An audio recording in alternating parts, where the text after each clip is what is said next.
a todas e a todos. Eu me chamo Aline Moura, eu sou técnica de cultura aqui do SESC de Caxias, que fica localizado no interior do estado do Maranhão. E vou fazer a minha audiodescrição rapidinho. Eu sou uma mulher, tenho 33 anos, sou negra, não retinta, estou usando meu cabelo preso, feito um coque, uso brincos cor de prata, estou utilizando uma camisa polo azul e atrás de mim tem uma parede amarela e um interruptor. E é muito bom, né, a gente estar aqui presente nesse pensamento giratório, que faz parte, né, do projeto Palco Giratório, que no ano de 2022 completa a sua 24ª edição, né, e que possui o título de maior e mais importante programa de circulação nacional das artes cênicas no país. E hoje aqui teremos uma conversa, né, com a Catavento Companhia Circense de Goiás, e com a presença, né, do André Ribeiro, que é um artista local aqui de Caxias, né, que vai fazer as suas contribuições, né, com as suas perguntas, as suas curiosidades, né. E aí a gente convida agora, né, o André para estar fazendo essa mediação. Fiquem todos à vontade. Certinho, obrigado. E já agradeço o SESC, o Palco Giratório, o Pensamento Giratório pelo convite, né. Eu me chamo André Ribeiro, sou um homem negro, cabelo cacheado, curto, né, tenho uma barba um pouco avantajada, tenho 28 anos, estou vestindo uma camisa azul, né, atrás de mim tem uma parede com uma coberta de gibi, né, e eu gostaria de chamar agora os meus amigos da Catavento para poder se apresentar também e a gente começar a bater um papo, né, sobre esse fazer circo nos dias atuais. Olá, boa tarde. Eu me chamo Marina Amorim. Eu também sou uma mulher negra não retinta, tenho os cabelos cacheados na altura dos ombros, com algumas luzes, deixando algumas mechas amarelas. E eu estou na minha casa, atrás de mim tem 2 portas, uma TV, alguns enfeites no rack. E estou muito feliz de poder participar nessa tarde aqui com vocês e poder conversar um pouquinho sobre os nossos trabalhos. Esqueci de dizer, estou usando um óculos da cor marrom e uma blusa laranja e um colar com uma pedra rosa. Ok, olá, boa tarde a todos também. Meu nome é Felipe Nickney, eu tenho 38 anos, eu sou homem branco, eu tenho cabelos compridos loiros até um pouco abaixo dos ombros, mas estou com o cabelo preso nesse momento. Estou usando uma blusa azul escuro e atrás de mim tem uma parede com uma pequena estante e alguns quadros com imagens de circo também. E também é um prazer para nós da Catavento estar aqui hoje para falar um pouco sobre a produção da Catavento, em especial ao Atravessar-se, que compõe a programação do Palco Giratório 2022. E acho que só reiterar o que a Aline disse, para nós é muito importante participar de um projeto como esse, que hoje e há algum tempo é o maior projeto de circulação das artes cênicas no país. Então, para nós é motivo de orgulho, quando a Catavento completa 10 anos, participar de um projeto tão grandioso como esse. Maravilha, maravilha. Gente, dizer que é uma honra estar participando desse encontro com vocês. Então, a gente vai começar agora nosso bate-papo, né, nessa troca. Né, eu tive assistindo os trabalhos de vocês, né, principalmente o Atravessar-se, e eu simplesmente me encantei, né. Mas antes da gente começar esse bate-papo, eu gostaria que vocês falassem um pouquinho sobre a Catavento. Eu estive vendo, a Catavento tem uma cena circense muito importante, muito vasta, né? Promove oficinas, workshops, né? Então, eu gostaria que vocês falassem um pouco da Catavento para a gente. Então, a Catavento, ela é uma companhia de circo e também uma escola de circo, né? A gente deu os primeiros passos com a Catavento há 10 anos atrás. A nossa ideia inicial era desenvolver espetáculos, apresentações, enfim, movimentar, né? Criar dentro desse universo do circo com uma estética diferente daquilo que a gente já vinha observando aqui no cenário em Goiânia, né? Então, a gente, em primeiro momento, eu era da dança contemporânea, o Felipe do circo, então a gente queria tentar fazer essas duas manifestações artísticas conversarem e ver no que ia dar. E aí, para que a gente pudesse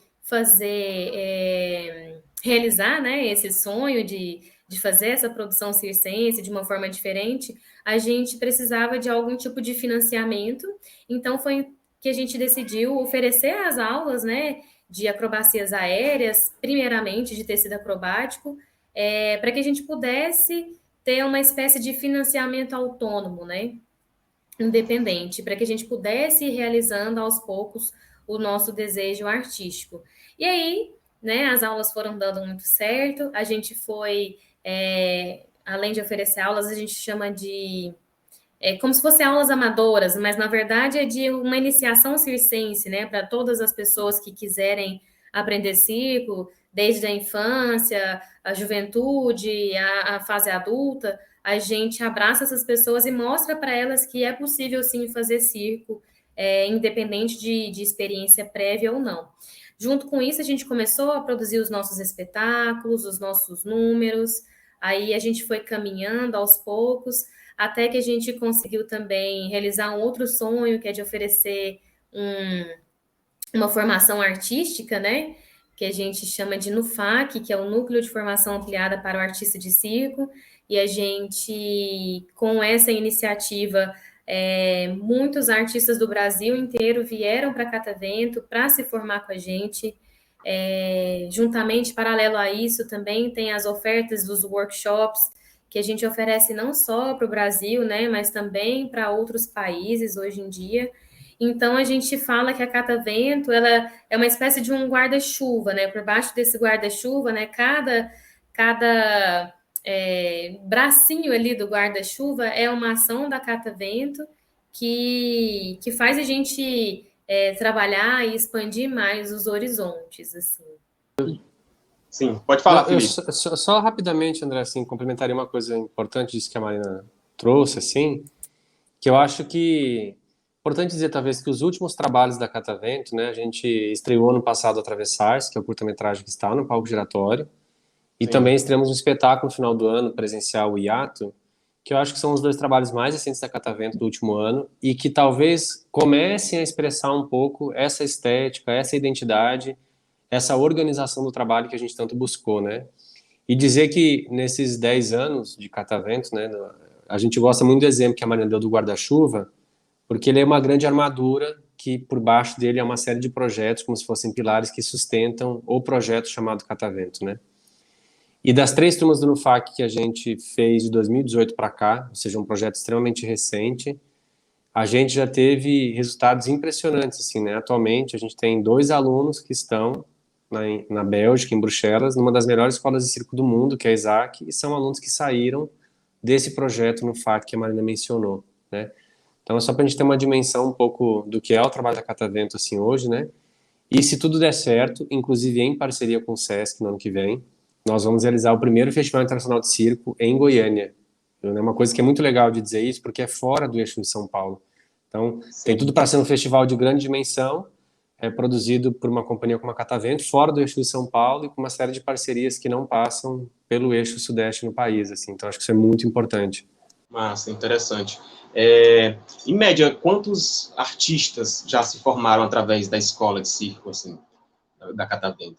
Vocês têm uma base? Como é que é? Posso me arriscar, Nina? Eu dou um chute, você outro. É porque tem uma diferença, né? A gente chama que são os nossos artistas, os nossos alunos, que não têm a pretensão de serem artistas profissionais. Esses são um número grande até, assim. E tem os artistas do NUFAC, né? Que têm a pretensão de serem, né? Ou já eram profissionais e só aprimoraram seus qualificaram. No NUFAC, André, para você ter uma ideia, foram 3 turmas até agora. A gente poderia colocar uma média que passaram 10 alunos por ano, em média. A primeira turma foi um pouco mais, né? Acho que uns 15. Mas o que é legal é que dos 10 alunos, em média, de cada turma que passaram, eu diria com segurança que mais da metade deles prosseguiram, se profissionalizaram, no sentido de que ou foram trabalhar fora do Brasil ou em outras companhias do Brasil, ou foram fazer escolas de formação um pouquinho mais elevada, né, como a Escola Nacional de Circo do Rio de Janeiro, que dura 2 anos, ou escolas preparatórias superiores fora do Brasil. Então, em termos de NUFAC, nós passamos, em média, 30 artistas, né, que atuam no Brasil e no mundo hoje, que passaram por lá, e fora outras ocasiões, né, de pessoas que fizeram aula na escola conosco, como a Marina mencionou, começaram fazendo aula de circo com a gente sem pretensão alguma, e só das aulas na formação inicial, que a gente chama, dali saltaram para formações como a Escola Nacional de Circo do Rio de Janeiro, e que também se profissionalizaram. Então, eu diria, falamos um número de 30 em 3 anos, mas eu acho que a nível de Goiânia, isso é um número muito elevado, na minha opinião, e eu acho que ele é um pouco maior em função desse exemplo que eu dei agora. Que bacana, que bacana. Marina, Felipe, a gente percebe, né, a grande potência que é a Catavento, né, no fazer esse senso, né, não só em Goiânia, mas, enfim, talvez no Brasil, e agora através do palco giratório, né, mas, assim, vocês produziram muito o circo com aquele contato, né, com o público, aquela coisa mais público mesmo. E aí a gente foi arrebatado aí por um momento muito delicado, que foi essa pandemia, né, onde tivemos que nos recolher e nós, enquanto artistas, tivemos que nos render a outras possibilidades de estar explorando e mostrando a nossa arte. E aí, como foi para Catavento, né, essa questão de se render ao online, se render a novas possibilidades, e quais foram essas novas possibilidades que vocês encontraram, né, dentro desse meio para poder se reinventar? André, eu vou falar primeiro, tá, Felipe? Eu sempre fui uma grande fã do audiovisual, assim, né? Eu me arriscava a fazer coisas a partir, assim, né? Com celulares na mão, a gente consegue cada um ser um pequeno cineastazinho, assim, mas de uma forma muito amadora. Então, eu sempre gostei muito dessa perspectiva do vídeo, né? O que a câmera pode captar, que às vezes os olhos do público assistindo a um espetáculo, uma peça, um número não conseguem, né? Acho que muito influenciada pelos trabalhos que já eram desenvolvidos em dança com os videodança, né? Então eu sempre falo assim, vamos às vezes fazer um vídeo mais diferente, alguma coisinha assim. Só que com essa perspectiva, né, da gente ainda de ser uma companhia em construção, né, apesar de serem 10 anos, é uma eterna construção, né, um trilhar de caminho, e a gente vai fazendo algumas escolhas ao longo do tempo, né? E aí, com a pandemia, eu acho que foi a grande, talvez, oportunidade, quase um beco sem saída para a gente ir para esse lado também. Então, acaba que no momento de pandemia, que a gente queria pegar um número que foi feito na primeira turma do NUFAC, né? Que foi, eu fiz, né, enquanto aluna, também eu fiz a primeira turma do NUFAC, e a partir das experiências, o trabalho, né, de conclusão do curso foi a construção de um número que já vinha falando sobre a vida e a obra de Cora Coralina. Então, a gente já tinha esse projeto de transformar esse número num espetáculo. E a gente, assim, ia fazer, só que no meio do caminho houve a pandemia. Então, a gente tentou juntar já esse plano de ter um espetáculo com essa temática, porque já tinha sido muito bem recebido pelo público, inclusive, mas a gente não poderia fazer ele presencial. E nessa época da pandemia, em que todo mundo estava isolado, a gente não tinha perspectiva de quando a gente ia retomar o presencial, né? A gente não tinha isso muito às claras. A gente conversando, a gente percebeu que a gente não queria gravar o espetáculo, né? A gente não queria fazer a gravação do teatro enquanto a gente se apresentava. A gente queria sim fazer um material audiovisual em que ele de fato fosse um filme, né? Em que de fato as pessoas pudessem passear pelos ambientes, né? Que a câmera fosse de fato o olhar do público para o detalhe, para aquela história que a gente ia contar. E aí então a gente decidiu, né, refazer os planos e mergulhar de fato nessa produção desse curta-metragem, né? E aí eu posso deixar o Felipe falar um pouquinho também. Eu acho que teve uma situação bem interessante, André, em 2020, porque quando começou a pandemia, eu lembro que eu e a Marina, a gente achava que ia durar 15 dias o lockdown. Ah, não, 15 dias, 3 semanas, a gente pode voltar. Acho E que a gente ficou, todo mundo pensou, né, que vai passar rapidinho. e a gente ficou, a Catavento ficou 6 meses fechado. Uhum. Nós ficamos 6 meses sem ter atividade nenhuma na nossa sede. A gente tem um espaço cultural aqui em Goiânia também. E eu me lembro que junto com essa ideia, né, que a Marina falou de transformar, foi uma preocupação muito grande nossa, sabe, André? De, na época, a gente viu muitos grupos de circo, teatro e dança simplesmente filmando os espetáculos e transmitindo ao vivo. A gente não queria fazer isso pelas questões que a Marina traz, desse entendimento que tínhamos de que audiovisual é uma coisa e circo, teatro e dança presencial é outra. Então, que não bastaria transformar algo em virtual e filmar, porque a gente sabia que isso perderia muita qualidade do trabalho, né? E aí, em 2020, nós fomos convidados pelo Sesc Goiás a participar do Aldeia, né, o festival que as regionais do Sesc organizam no Brasil inteiro. E na época a gente produziu, a gente não chamou de curta na época, a gente chamou de vídeo circo, que era um vídeo circo que chamava O Acaso. E ele já foi um trabalho gravado no teatro, sem público, a temática envolvia um pouco isso, e a gente já fez um trabalho, antes de fazer o curta-metragem, que era esse vídeo circo O Acaso, que ele tinha essa pegada, ele não era um trabalho gravado, ele já era uma brincadeira com as câmeras, com um roteiro, com uma dramaturgia específica que envolvia o circo e o audiovisual, de alguma forma, né? E a gente fez esse trabalho, inclusive, lançamos ele no Aldeia do Sesc aqui em Goiás e foi super legal, assim, um retorno que a gente teve do público e do Sesc que foi acima do que a gente esperava, eu diria, né? E aí, evidentemente, o curta-metragem, ele teve um outro processo de trabalho, né? O curta-metragem, lembrando de cabeça aqui, eu acho que a gente trabalhou 7 meses nele, mais ou menos, desde quando a gente começa a desenvolver as primeiras discussões, pesquisas, o roteiro de gravação, captação, edição, criação da trilha sonora, finalização desse processo todo, né? Então foram 7 meses, ou seja, foram 7 meses de um trabalho em que a gente pensava esse diálogo entre o circo, a música e o audiovisual e a poesia, porque a música do curta-metragem, ela foi criada para o curta-metragem, ou seja, a gente compôs aquela trilha, né? Eu digo a gente assim, os músicos que trabalharam conosco, em cima da ideia da obra, né? Então, foi uma experiência incrível, assim, eu acho que a gente aprendeu muito nesse processo, né? E o resultado é o curta-metragem que você assistiu e que o Brasil está tendo a oportunidade de ver através do palco giratório agora.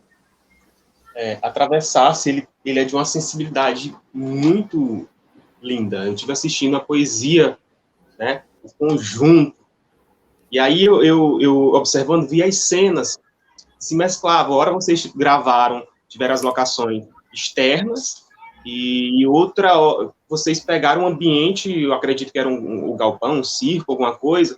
Como foi essa ideia, assim, para vocês? Tipo, vamos fazer gravações externas para tentar dar uma vida, né, como é que eu posso falar, para tentar trazer essa questão do audiovisual mais presente, mas também não tirando a essência do circo. Como foi juntar, né, essas duas fotografias?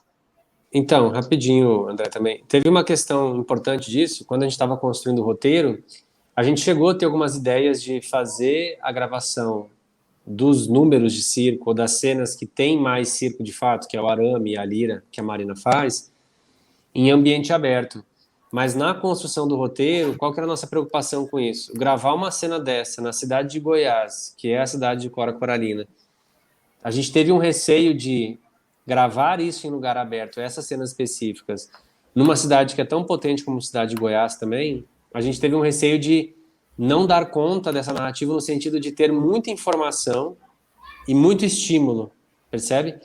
Então aí que a gente começa a pensar um pouco a ideia, por exemplo, de uma cena recortada da lira ou do arame dentro de um espaço que a gente tem controle de luz, controle de cenografia, por exemplo, é porque ele dá uma outra dimensão para essas cenas, né? Eu vou usar um exemplo, aquela cena das velas também, né? Tipo, aquilo tem uma questão com uma espiritualidade, talvez, que a gente não conseguiria fazer aquilo, talvez, ao ar livre, entende? Porque quando tem ali a gente fez um pequeno Não, aquele tinha as velas no chão em várias partes espalhadas e tinha uma mesinha que era como se fosse um altar, como se fosse um pequeno altar, né? Então, quer dizer, aquilo ali, do jeito que foi criado, toda aquela ideia, como foi gravada aquela cena, aquilo potencializa talvez a ideia de uma espiritualidade, né? Ou seja, um lugar Sim, mais fechado, né? Então, eu diria que a definição, né, desses recortes foi uma parte muito importante na construção do roteiro, mas que também, pós-construção do roteiro, quando a gente foi gravar, muitas cenas acabaram mudando, porque...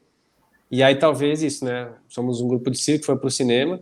No cinema isso é muito comum, no audiovisual, mas a gente acaba adaptando muito o roteiro, porque, veja, você tem uma diária de gravação.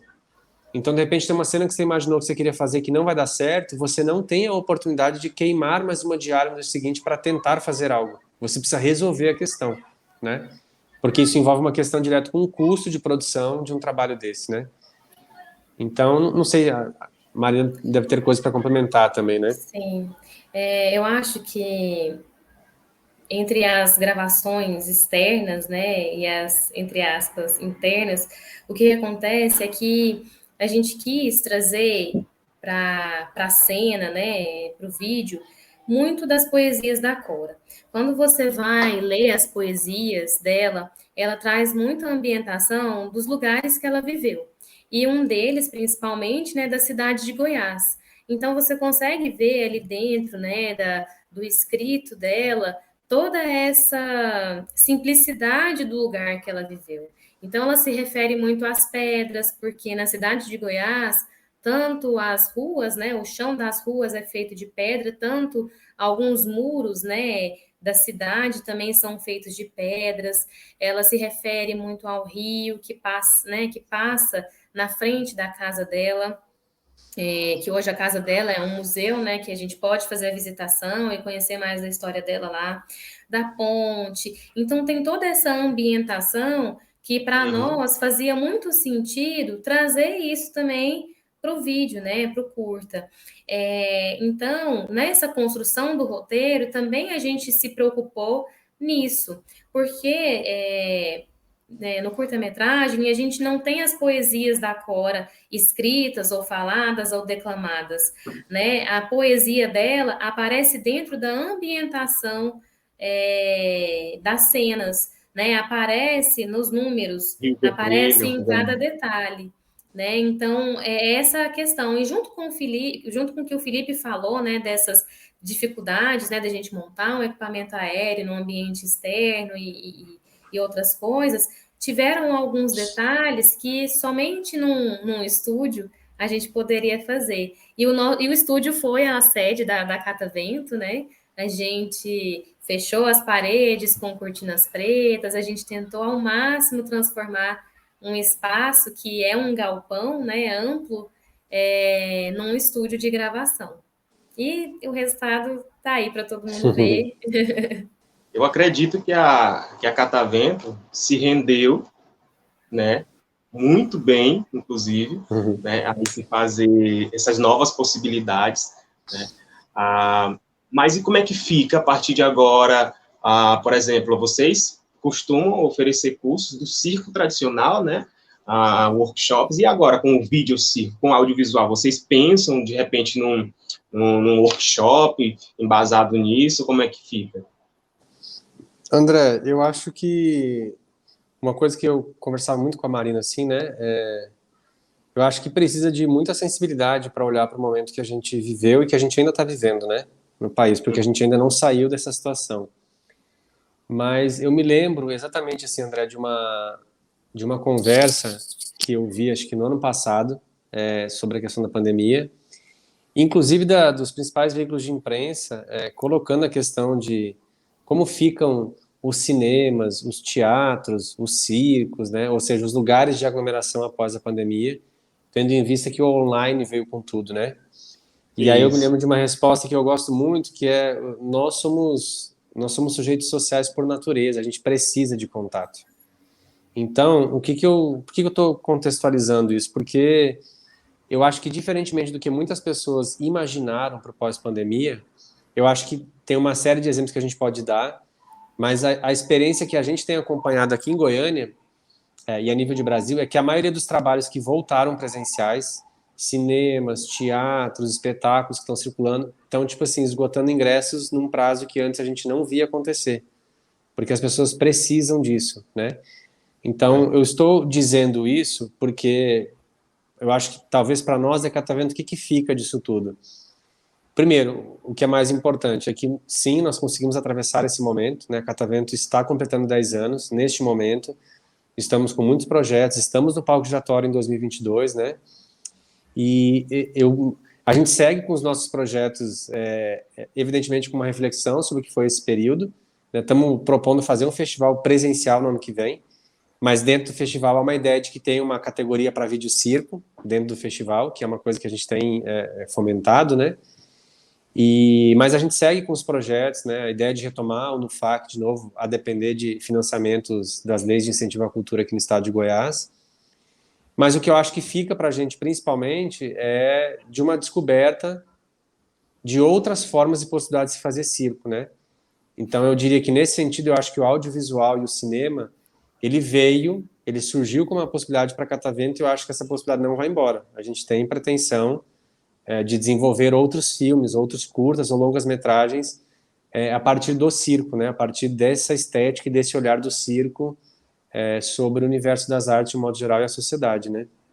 Acho que ficou o aprendizado de que a gente é mais uma possibilidade, é mais uma forma da gente fazer o circo também, né? E foi muito gostoso de fazer, né? Assim, acho que claro, né? Toda produção tem as suas dificuldades, tem os seus desafios, tem, né? Aquele momento de achar que nossa, não vai dar certo, mas foi muito gostoso, né? De fazer todo o processo. Também foi algo, o Atravessar-se, ele foi algo muito diferente do que a gente estava acostumado de fazer. E foi muito bacana, foi muito bom. Nossa, e acaba que o audiovisual sendo também uma ferramenta, inclusive, para expandir, né, para difundir o circo, né? E juntando essas duas artes, acaba que, né, estourando mesmo. Né? E Atravessar-se é um espetáculo muito lindo, um filme muito lindo, né? E que tem uma estética, uma fotografia belíssima, né? E, assim, dá para notar, né? Tá nítido que vocês tiveram todo um cuidado para lapidar direitinho, né? E, assim, quais foram as etapas desse processo, né? Qual foi o ponto de partida, né? Como foi surgindo as camadas desse processo? Acho que primeiro, antes de você falar, que eu acho que eu sei de onde que você começa, Felipe, mas eu acho que o primeiro foi a aceitação de que a gente ia sim fazer um filme, né? Então, o primeiro passo foi porque a gente tinha o projeto de fazer um espetáculo e a gente queria muito fazer um espetáculo. Então, dentro desse lugar que a gente tinha que decidir se a gente abandonaria o plano original, né, e se aventuraria nessa questão do audiovisual, acho que o primeiro passo foi esse, né? De decidir, né? De assumir e fazer um filme mesmo. E o segundo foi de que a gente não queria gravar, né, um espetáculo, a gente queria fazer um filme. E depois, aí a gente foi para uma próxima etapa, que foi buscar fazer o roteiro, e aí eu deixo o Felipe continuar dessa parte para frente. Eu acho só importante, André, porque você questiona isso, né? E acho que é importante dizer isso também, né, Marina? A gente estreou o filme em março do ano passado.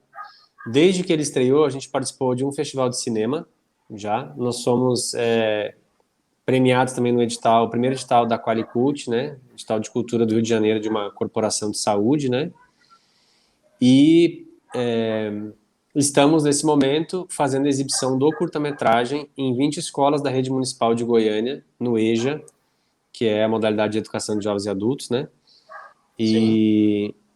Por que eu estou dizendo isso? Porque em todos os lugares que o filme chegou até agora, e no palco giratório, Nossa Esperança está nos mostrando isso, as pessoas têm ficado muito surpresas com esse diálogo entre a música, o audiovisual e o circo, né? Que eu acho que essa é a potência desse trabalho, né? E a poesia, né? E a poesia.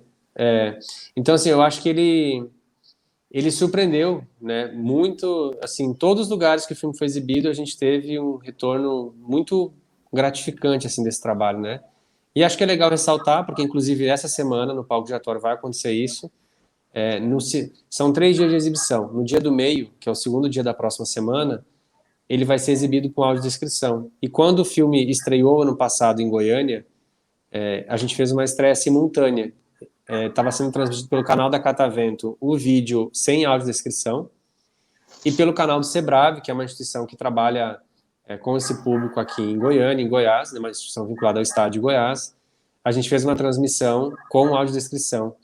E a gente ficou monitorando, na época, o auge da exibição do curta, porque ele foi online. A gente chegou a ter 160 pessoas assistindo o espetáculo com audiodescrição, o filme com audiodescrição. Eu acho que isso é uma vitória, precisa ser dito, porque o trabalho atinge quem ele precisa, atendendo uma vontade da Cora, que era que esse trabalho chegasse de fato, né? Então, acho que é A importante... poesia dela, né? Num dos livros dela, naquelas páginas que precedem os poemas, ela fala que queria que a poesia dela chegasse para a maior quantidade de pessoas, independente de classe social, de gênero, enfim, de tudo. Ela queria que a poesia dela chegasse nas pessoas. E aí, André, agora a gente fala bastante, né? Respondendo a tua questão agora, com relação às etapas do trabalho, teve esse prelúdio, vamos dizer assim, que a Marina pontuou, né? Do antes, assim, até a decisão de, ok, vamos fazer isso, né? E aí, quando a gente começa, de fato, a trabalhar com isso, a primeira etapa foi a construção do roteiro. Não era possível fazer nada sem o roteiro. Cenário, figurino, não dava para ter uma dimensão do que seria o trabalho, né? Então, quem participou da construção do roteiro junto conosco da Catavento foi o Daniel Calil, que é daqui de Goiás também, que é um diretor e roteirista do cinema, e a Valéria Braga, que é uma diretora de teatro, mas que trabalha com roteiro também, e trabalha junto com o Daniel Calil. Então, a gente teve algumas reuniões, não lembro exatamente 7, 8 reuniões de construção do roteiro. Essas reuniões eram cercadas de café e pão de queijo, e muita poesia da Cora, e a Valéria Braga, especificamente, é uma diretora de teatro aqui que tem bastante conhecimento sobre a história, sobre a vida e a obra de Cora, né? Já fez um trabalho no teatro sobre a Cora Coralina também. Então, esse primeiro momento foi essas reuniões para discutir poesias dela, para discutir a vida dela, né?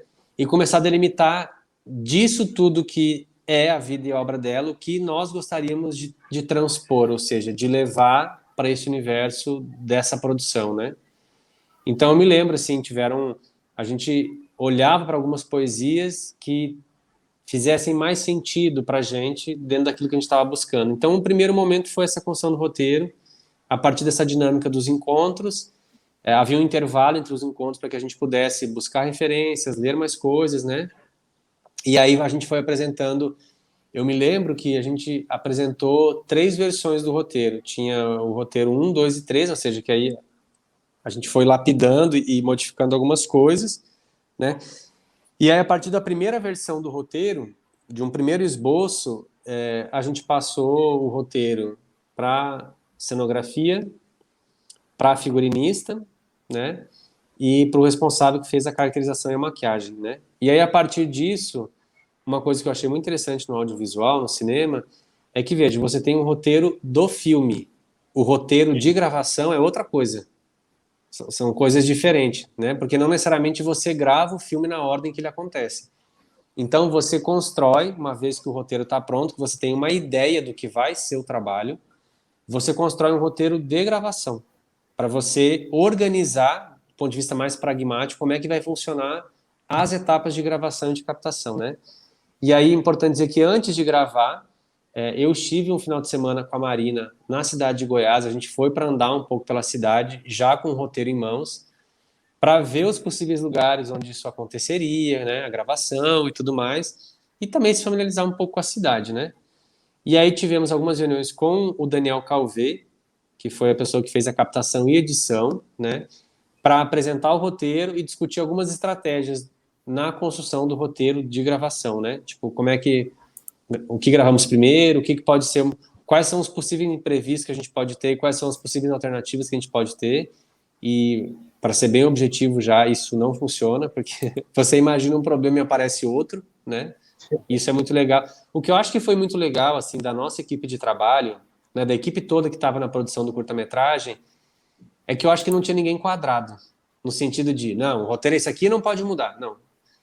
A gente teve uma equipe de trabalho que teve essa sensibilidade de entender a urgência de algumas coisas e a necessidade de mudar algumas coisas, né? Eu lembro só para dar um exemplo de uma das cenas que a gente, pelo roteiro, gravaria essa cena por volta de 4h15 da tarde, porque tinha a ver com a posição do sol e a luz específica que ele forma nesse horário, né? E a nossa equipe não era grande, então estávamos nós na cidade de Goiás, com uma equipe muito pequena, tentando pedir para que as pessoas não passassem pela rua naquele momento, nem os carros, mas foi muito fracassado isso, porque, imagina, quando você faz um trabalho cinematográfico de grande escala, eles fecham uma cidade, eles fecham uma rua inteira, eles isolam o barulho daquela região para conseguir fazer a gravação. A gente não teve recurso para isso. E aí eu lembro que a gente estava lá, Marina, toda maquiada, produzida, 4 horas da tarde, quente, na cidade de Goiás. Tentamos gravar umas 3, 4, 5 vezes a cena, a gente juntou a equipe e falou, não tem jeito. E aí a gente teve a ideia de, não, vamos gravar isso aqui 2 horas da manhã, porque a cidade de Goiás é uma cidade do interior.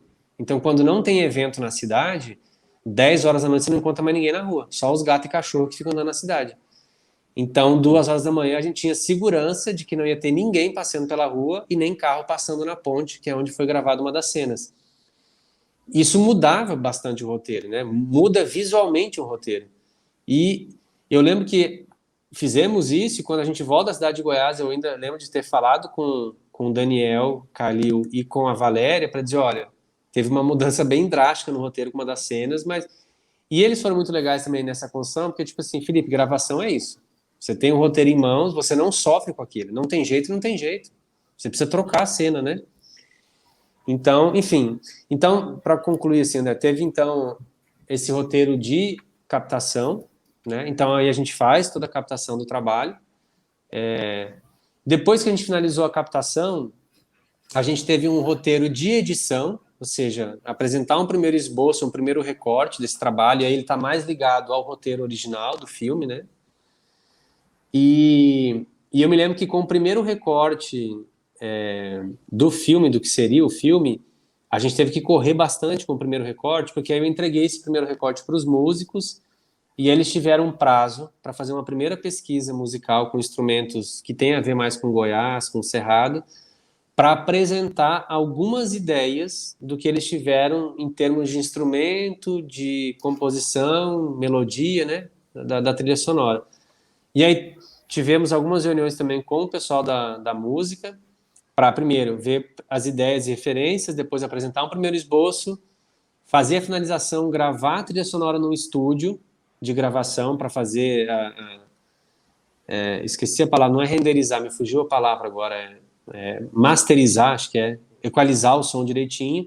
E veja bem, uma vez feito isso, a gente entrega a trilha sonora pronta para o Daniel, que fez edição e captação, e foi tudo muito milimetricamente calculado o tempo para ele literalmente colocar a trilha sonora em cima do filme e encaixar perfeitamente com o mínimo de edição possível para não perder essa harmonia que o curta tem entre música, poesia, circo e cinema, né? Então veja que é interessante isso, porque foram muitas pessoas trabalhando isoladamente ao mesmo tempo que também estávamos juntos, porque tinham esses momentos em separado, de cada um produzir e entregar o seu trabalho, mas a gente voltava sempre para um trabalho coletivo para dizer, olha, temos isso pronto, temos aquele outro, né? Então, enfim, eu acho que mais ou menos isso, assim, né? O trabalho, eu lembro que para o filme, inclusive, foi bem importante porque a gente não criou uma cenografia, a pessoa entregou e não foi, não. No curta, tanto o cenógrafo, né, que foi o Marcos Camargo, quanto a figurinista, que foi a Amanda Marques, eles participaram da gravação do curta. Eles estiveram nas etapas de gravação, porque é isso, tem ajuste de figurino, tem um cenário que você imagina de um jeito, e aí a gente fez o processo muito assim, o Daniel fazia uma tomada e mostrava a imagem e falava, olha, eu acho que aqui a luz ficou um pouco mais escura do que a gente imaginou. Então chama o iluminador, chama o cenógrafo e como é que a gente resolve isso, né? Então a gente foi um trabalho muito gostoso, assim como a Marina falou, mas é muito exaustivo. Porque no momento que você está, a impressão que eu tinha é que você não pode se dar o direito de se esgotar. Porque senão, se alguém chega nesse ponto, eu acho que a equipe se esgota, né? Então acho que foi bacana isso, porque a gente teve muito essa condução e essa sensibilidade, assim, de... ok, vamos segurar a onda, mas vamos dar solução para as coisas à medida que elas acontecerem, assim, né? Não Sim, sei se a Marina... foram 2 dias de gravação em Goiás, né? Na cidade de Goiás. E também foram 12 horas, né, na Catavento. E teve mais um dia depois, Marina, que foi o Daniel fez uma cena com o Tacho também para finalizar, né? Foi. Então, Ah, é engraçado isso, porque tem uma cena de. Porque Cora era doceira, né? Então tinha a cena do tacho e a gente tinha levado para gravar um fogão daqueles de indução. E a gente não sabia que o fogão de indução não esquentava o tacho de cobre. E a gente lá vendo que o trem não estava esquentando, o que estava acontecendo, aí a gente descobriu e aí a gente teve que fazer. Na verdade, o Daniel, né, fez na própria casa dele a essa cena, montou um cena. estúdio. São algumas curiosidades, assim, e que quando você vê o produto final, não percebe, né? Não dá para saber das histórias de bastidores, assim, né? Uma coisa que eu também achei muito, muito bacana, né? Nós do Balaio, por exemplo, a nossa identidade, né, traz muito essa pesquisa da luz, né, da iluminação, da dramaturgia da luz e da dramaturgia musical, né? Todos os nossos trabalhos, né, tanto os de circo quanto os de teatro, traz essa identidade e acaba se tornando uma identidade do grupo, né? E o que me chamou muito a atenção dentro do curta Atravessasse é exatamente, né, tu acabou pontuando agora um pouco mais, eu queria saber como foi mais esse processo, porque assim, a gente assistindo, a gente acaba meio que viajando e acha que a música estava sendo tocada no momento em que estava sendo tudo produzido das cenas, né? Mas não, a gente sabe que teve que colocar em cima, e a iluminação, esse cenário de luz, né? Vocês tiveram uma pesquisa, né, para esse cenário de luz, essa dramaturgia da luz, porque a gente sabe que no teatro, né, para o espetáculo, no circo, tem todo como é que eu posso dizer, não é um roteiro, mas é um mapa, né, e para o cinema, né, e para o cinema, como é que funciona isso? Vou falar um pouquinho da música antes, porque o histórico nosso é sempre de fazer as movimentações circenses em cima da música que já existe, né? Em cima de uma música que a gente escolheu. Então a gente aproveita, né, os altos e baixos da música, tudo isso para que o nosso movimento também faça sentido junto com a música. E no caso do filme foi diferente, né? Então a gente construiu todas as cenas e depois veio a sonoplastia, né? Porque se perceber, não é apenas a música, né? Tem todo um trabalho também de sonoplastia por trás, assim. E foi muito interessante para mim, enquanto artista, né? Que fez a sequência de movimentos, que participou das gravações e tudo, depois ver a música se encaixando. Assim, parecia que era algo que realmente foi feito um para o outro, assim, né? Na mesma hora, como se a gente estivesse pensando, né? Junto, assim. Então, apesar de serem feitos em momentos diferentes, foi algo que casou muito bem, assim, né? E Muito talvez lindo. eu não consigo pensar diferente do que foi feito, assim, porque ficou muito, muito interessante. E ao mesmo tempo, por exemplo, que teve uma construção, por exemplo, das sequências do circo, né? Tanto na lira quanto no arame e também de outras cenas que a gente gravou, no momento que a gente ia gravando, a gente também ia percebendo, tipo, ah, não, demora mais um pouquinho aqui. Ah, não, agora tenta ir com o pé lá. Então, assim, tiveram, né, ao mesmo tempo que a gente mudou de ideia, de fazer uma gravação à tarde e passou para a madrugada, também nesses outros momentos houveram essas pequenas modificações também, que foi algo também que aconteceu com a iluminação. Não sei se o Felipe quer falar sobre.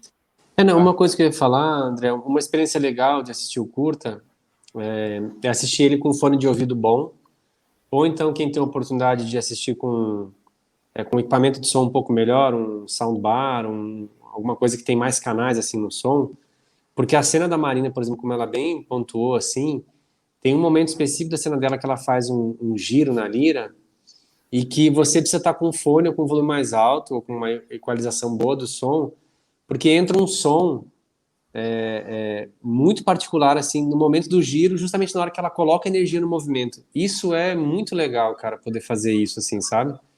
De, de compor, assim, né? A gente teve numa escola há 2 semanas atrás, e foi uma experiência muito legal, no EJA, né? Que teve um jovem lá, né? Acho que um rapaz que tinha 20, 21 anos, que estudava no EJA à noite. Ele assistiu o curta-metragem de atividade da escola e participou bastante assim do bate-papo depois, e ele colocou uma questão assim que foi muito legal, né? Eu conversei com a Marina depois disso também, que ele falava assim, olha, quando eu assisti o filme de vocês, ele falou assim, eu não consegui dissociar, eu não consegui separar as informações. Quais eram elas? Ele falou assim, eu não consegui separar o que era filme, circo e música. Ele falou assim, parece que É tudo é uma isso, coisa só. é Isso é isso. muito legal, sabe? É isso, é um conjunto de coisas que virou uma obra só, que é o Atravessar-se, né? E é esse Atravessar-se, né? Então, Eu e acho que acho que isso, né, essa união de tudo, sem que as pessoas consigam dissociar, que tem a ver com a ideia que a gente tinha lá atrás, né, há 10 anos, né, de tentar fazer algo que fosse diferente do que a gente via, às vezes unindo outras artes, mas sem ter essa distinção. Ah, aqui a pessoa está dançando. Ah, não, aqui agora ela está fazendo circo. Ah, não, ali sim. agora ela está fazendo outro, sabe? E eu acho que isso foi, André, muito em função da forma como a gente trabalhou com isso, com a criação da trilha, assim, né? E aí acho que é importante dizer, né? Não falei, eu não vou falar agora também. Quem participou da construção da trilha foram dois músicos, né? O João Vitor e o Fernando Assis, o Cipó. E eu acho que é Ótimo. isso, acho que essa equipe foi incrível de trabalho, assim, porque todo mundo entendeu a proposta e todo mundo soube entregar as coisas que a gente pediu e que a gente precisava, né? Então acho que isso, o resultado é esse, né? Quando a gente tem uma equipe de trabalho comprometida e com um nível técnico bom, né? Com um nível técnico que corresponde ao que a gente buscava enquanto trabalho, o resultado é isso que a gente está vendo agora, que é o atravessar-se, né? E só para a gente finalizar, a conversa tá tão boa que eu poderia passar aqui a tarde inteira conversando com vocês, né, porque assistindo Atravessar-se, conhecendo o trabalho do Catavento, me mostrou também novas possibilidades, porque eu fui uma pessoa que eu não consegui me render totalmente a essas novas possibilidades. Eu sou muito do público, muito de estar ali perto do público, né? E como é que foi? Como é que está sendo essa questão, né, do público, né? Como é que está sendo o feedback do público em relação a essa nova possibilidade que vocês propôs? Eu acho que. André, Não, só queria falar uma coisa antes, né, que você pode falar, que teve uma coisa da pergunta anterior, talvez, qual foi o impacto do filme pra gente, de criar um trabalho dessa maneira. Acho que a Marina deve lembrar disso também. O Hiato, que foi o espetáculo mais recente que a gente estreou em novembro do ano passado, que foi um espetáculo presencial, ele é o primeiro espetáculo da Catavento também, presencial, que veio com a música é ao vivo. Aí, nesse caso, a música é ao vivo. E a gente brincou um pouco nesse trabalho que o músico ele é revelado na última cena só. você tá dando spoiler. É mesmo. Mas enfim, mas é só para te mostrar como isso nos impactou, porque a gente teve uma experiência com curta e que atravessou a Catavento todos nós e que a gente ainda está entendendo o que está acontecendo nas produções da Catavento. E o hiato acho que foi muito influenciado pelo Atravessar-se também, né? Eu vou deixar a Marina aí, agora interrompi ela.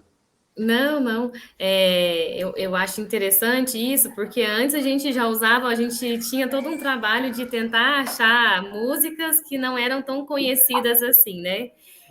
Para que a gente Todo mundo, hein? fizesse, né? Então, nossa, é uma investigação do tipo, você acha que descobriu aquela música e de repente muitas pessoas já conhecem. Então, a gente sempre É tinha verdade. essa ideia, né, de tentar fazer algo quase inédito com coisas com músicas que já aconteciam. E o Atravessar foi a primeira vez que a gente fez músicas autorais e foi muito legal. E isso a gente está levando para outros trabalhos também presenciais. A gente também é uma companhia que a gente gosta muito do público, né? A gente gosta principalmente do público que não está acostumado a ver circo, porque a maneira como a gente faz circo, ela é um pouquinho na contramão do que as pessoas já imaginam logo de imediato. Então, quando alguém pensa em circo, pensa no circo tradicional de lona, né? Naquelas figuras que já estão no nosso imaginário, do palhaço, do trapezista, né? Do mágico. Isso. Então, assim, a gente... primeiro que quase todos os espetáculos a gente não usa roupas características de circo, a gente usa quase a roupa como a gente está vestido.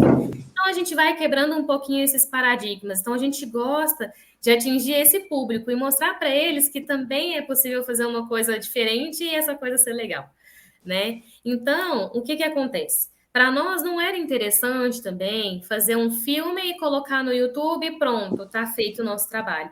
A gente queria mesmo que esse trabalho chegasse a mais pessoas, né? E uma das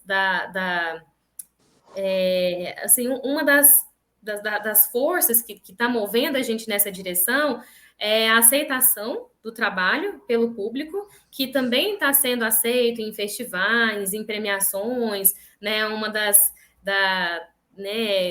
nossas grandes alegrias é a gente estar no palco giratório, que a gente também está conseguindo acessar mais pessoas e falar sobre o trabalho.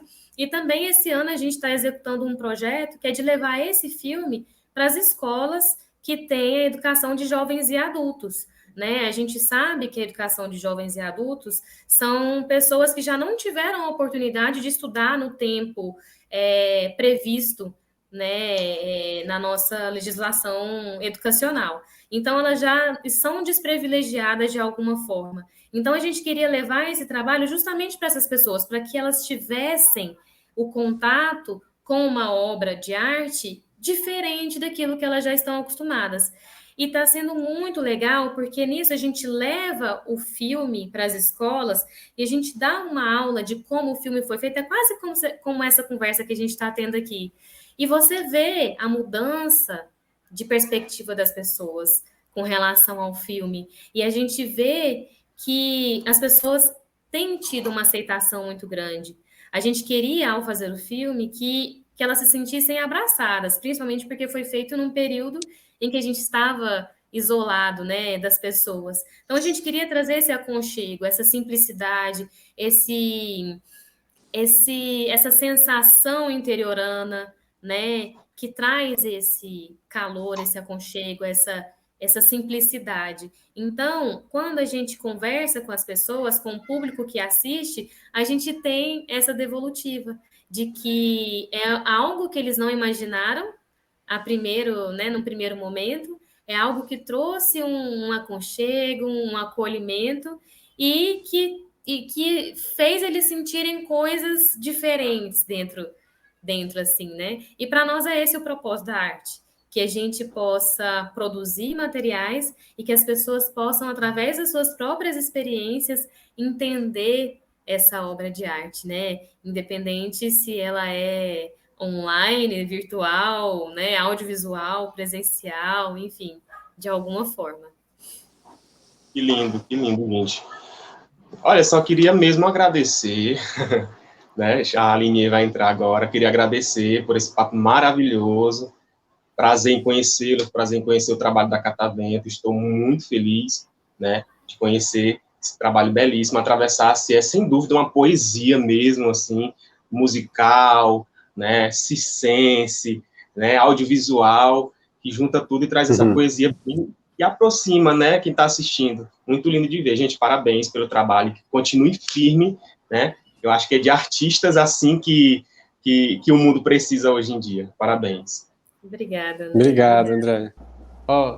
Aline, acho que valeria a pena dizer aqui, né, vocês que são do Maranhão, nós tivemos um aluno do NUFAC, ele chama André Gustavo, ele é de São Luís do Maranhão, e ele está, neste exato momento, em Bruxelas, na Bélgica, porque ele está fazendo a ESAC, que é uma das melhores escolas de circo do mundo que eu falei, na minha opinião. E ele saiu de São Luís do Maranhão, veio a Goiânia fazer o NUFAC e agora está em Bruxelas. Assim, eu acho que queria finalizar um pouco dizendo, acho que esse é o papel da Catavento, é impulsionar pessoas, é impulsionar desejos, é impulsionar trabalhos, é impulsionar coragem para que as pessoas façam e para que a gente faça isso que a gente está fazendo, né? E dizer também que sim, ano que vem o festival, né, tem tudo para ser um festival que também vai ser diferente do que as pessoas estão habituadas a verem, assistirem, né? E dizer também que ano que vem o trabalho nosso, o Hiato, que é esse trabalho mais recente também, que veio depois do Atravessar-se, ele vai entrar em circulação nacional e ele passa pelo norte e nordeste do país também. Então, quem sabe a gente não consegue se topar ainda aí. E para Maravilha, maravilha. finalizar, agradecer você, Aline e André, né, em nome do SESC.